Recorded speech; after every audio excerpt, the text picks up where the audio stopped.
ce pneu endommagé, je risque un éclatement de pneu. Réponse B.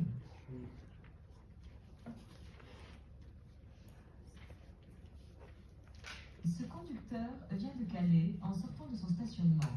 Cela peut provenir d'un rapport de vitesse mal adapté. Réponse A.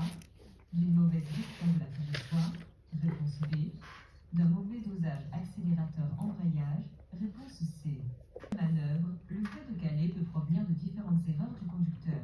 Cela peut venir d'un rapport de vitesse mal adapté, comme un démarrage en seconde par exemple.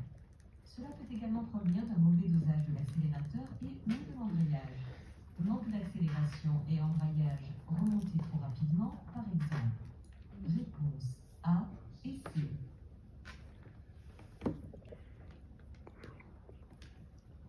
Manipuler le volant ainsi permet de gagner en rapidité. Réponse A. Est dangereux en cas de déclenchement de l'airbag. Réponse B. Facilite l'accès aux commandes. Réponse C. Une bonne manipulation du volant est importante pour avoir une trajectoire correcte, un accès facilité aux commandes, une intervention plus rapide en cas de danger, etc. Dans le cas contraire, comme ici où la main se trouve à l'intérieur du volant, la manipulation est moins efficace et peut être dangereuse, par exemple en cas de déclenchement de l'airbag. Réponse B.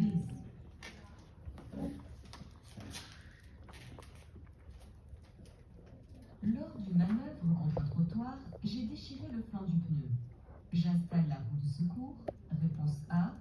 J'utilise la bombe anti-crevaison. Réponse B. J'utilise le compresseur. Réponse C.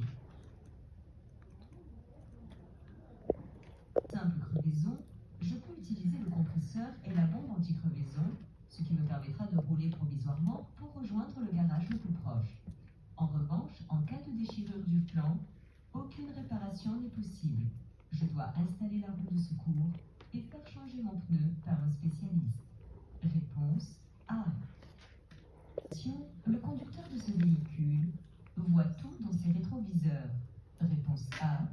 Doit contrôler les rétroviseurs et l'angle mort à gauche. Réponse B. Doit contrôler l'angle mort à droite et l'angle mort à gauche. Réponse C. Stationnement en sécurité, il faut toujours contrôler au loin vers l'arrière en utilisant les rétroviseurs, puis il faut compléter cette prise d'information en contrôle direct par un contrôle dans l'angle mort à gauche dans cette situation. Réponse B.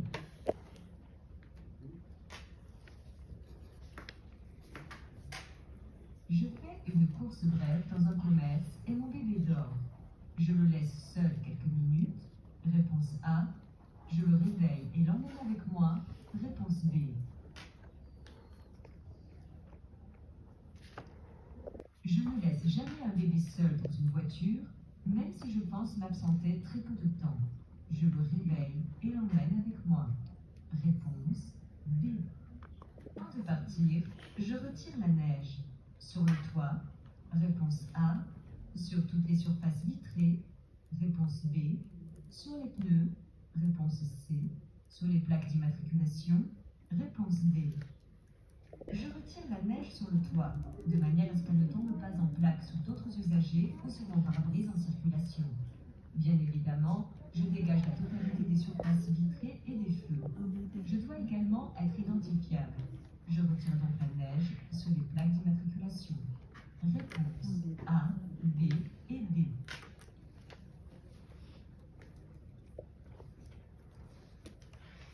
Une portière mal fermée est indiquée par la commande A, réponse A, le voyant B, réponse B.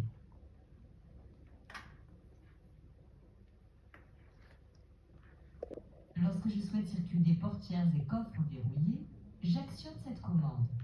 Sur certains véhicules, je peux faire une programmation et les ouvrants se ferment dès que le véhicule commence à circuler.